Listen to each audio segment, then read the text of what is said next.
जल्दी क्यों? एसबीआई दिखाई जरा, आपका बाइंग का प्राइस क्या है मैम? 535।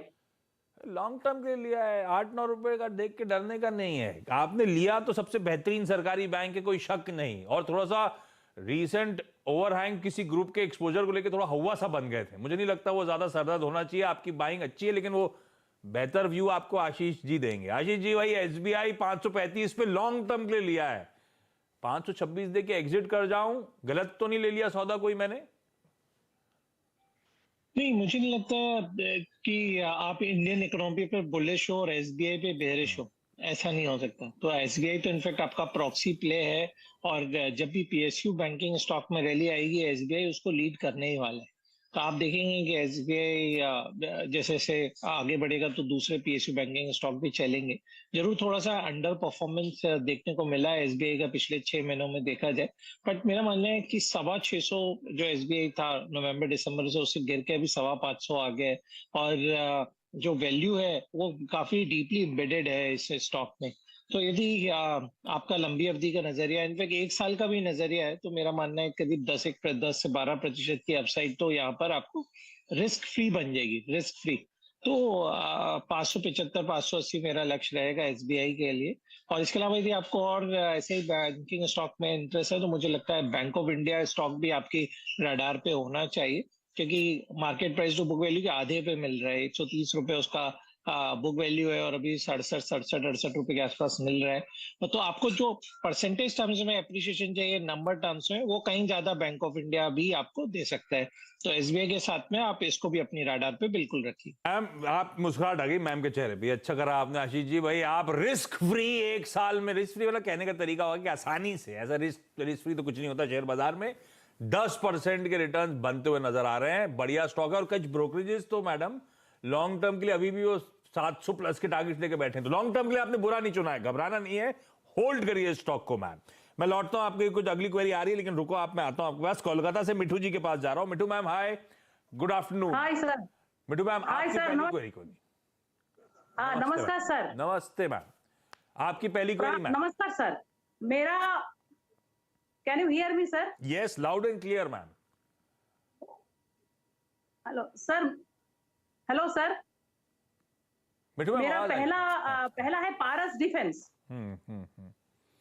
हेलो, पारस डिफेंस दिखाई डॉक्टर साहब, चलिए कोई मेरा इशू आ पहला रहा है। है। हाँ। 185 शेयर्स 600 के भाव पे है ना मिठू मैम? जी जी जी जी लॉन्ग सर। टर्म के लिए लिया हुआ है।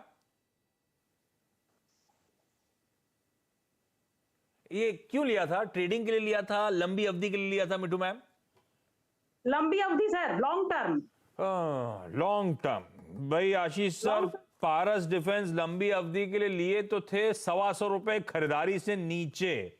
आईपीओ के बाद गजब का री रेट हुआ ये स्टॉक, उसके बाद अब इक्वली स्ट्रॉन्ग करेक्टिव मोड में आ गया है। जब आईपीओ आया था तो अच्छा था, उस भाव पे जिस भाव पे ऑफर करा जाता, मेरे ख्याल से 250 के आसपास।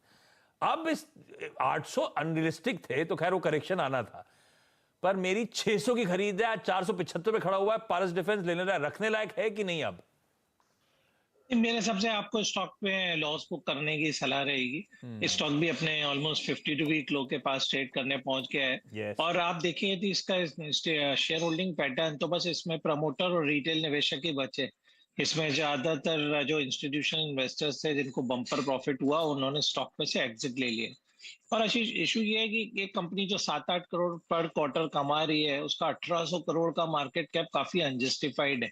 क्योंकि आप डिफेंस की स्टोरी को लेके भी आप कितना उसको वेटेज देंगे? 50-60 करोड़ का क्वार्टरली नंबर्स आते हैं टॉप लाइन, और 6-7-8 करोड़ का उनका प्रॉफिट है। तो मेरी सलाह रहेगी कि आप स्टॉक में से निकल जाएं। और मैं आपको एक दूसरा स्टॉक सजेस्ट करूंगा, जेंटेक। 265 रुपए के आसपास ये ट्रेड कर रहा है। और अगेन डिफेंस सेक्टर की कंपनी है जो सिमुलेशन और ड्रोन सेक्टर में अच्छा काम कर रही है। पिछले कुछ समय में हमने स्टॉक में काफी अच्छा मूवमेंट भी आता देखा है, क्योंकि काफी काफी ऑर्डर्स इस क्वार्टर में कंपनी उम्मीद कर रही है जो इनको मिलने वाले हैं। और नंबर्स में भी देखिए तो पिछले साल 2 करोड़ का प्रॉफिट था, ऑलरेडी 25 करोड़ का प्रॉफिट 3 क्वार्टर में हो चुका है। मुझे लगता है करीब 40 करोड़ का मुनाफा जेंटेक करेगा। तो बेटर है आप जेंटेक में शिफ्ट कर ले, पारस डिफेंस को छोड़ के। मुझे लगता है स्टॉक में 1 साल में 400 से ज्यादा के लक्ष्य आपको देखने को मिलेंगे। अरे वाह, तो मैडम निकलना है, उसमें कोई बचा नहीं है। जो इंस्टीट्यूशंस और FII ने पार्टिसिपेट किया होगा सब बाहर हो गए, हम और प्रमोटर रह गए इस कंपनी में बस। तो पारस डिफेंस जो ईयर लोज पे आके खड़ा हो गया अपनी ट्रेडिंग हिस्ट्री के, उससे एग्जिट करना है। और अगर डिफेंस में एक्सपोजर चाहिए तो जेन टेक्नोलॉजीज बड़े एग्रेसिव टारगेट दे दिए, 12 महीने में 400 के लक्ष्य, तो 250 पौने 300 के आसपास वाला स्टॉक है शायद। तो भैया रखिए इसको रडार पे, चाहे एक बार कंसल्ट भी करिए, चाहे तो स्विच करिए पारस डिफेंस की जगह जेन टेक्नोलॉजीज। पारस में एग्जिट करना बेहतर है। वैशाली मैम, अगला सवाल। हेलो। Yes ma'am. मेरा दूसरा सवाल है कि मेरे पास अमर राजा के 50 क्वांटिटीज है एट द रेट ऑफ 627। वो भी मैंने लॉन्ग टर्म के लिए लिया था, बट वो भी काफी टाइम से मतलब डाउन ही है। तो वही उसके लिए भी मुझे नेक्स्ट 2 इयर्स का व्यू चाहिए। नहीं, ये सच कह रहे हो आप, अच्छी कंपनी थी, बहुत लंबे समय से अटकी हुई है, और ऑफ लेट तो प्रेशर माउंट हो रहा है। आशीष सर, क्या दर्द सता रहा है इसको? है तो एक्चुअली ये ऑर्गेनाइज में डुओपोलिस्टिक मार्केट, इन्होंने एक बहुत अच्छा ब्रांड एस्टैब्लिश करा ओवर द इयर्स, और अब वो सब कह रहे हैं बड़ी टेलविंड्स हैं ये लोग, जो सबके सब लिथियम आयन बैटरी की तरफ मूव कर रहे हैं। ये सब भाव में दिख नहीं रहा है, करेक्टली होता चले जा रहा है। 75 रुपए मेरी खरीद से नीचे, 2 साल का व्यू, क्या करूं अमर राजा में? और एक और चीज इसका आंसर में, अमर राजा अच्छा लगता है, एक्साइड ज्यादा इस भाव पे? मैं अभी अमर राजा के साइड ही रहना चाहूंगा। मुझे लगता है कि थोड़ा सा जो करेक्शन देखने को मिला, वो एक थोड़ा सा मार्केट परिस्थितियों के चलते ज्यादा करेक्शन देखने को मिल रहा है, ना कि फंडामेंटल्स के चलते। कि फंडामेंटल्स पे नजर डालें तो इनफैक्ट लास्ट ईयर जितना उनका प्रॉफिट था ऑलरेडी 3 क्वार्टर में कंपनी का आ चुका है। कंपनी ने ईवी और 3 व्हीलर के सेगमेंट में भी जो फोरे किया है, वहां पे भी अच्छा रिस्पांस है।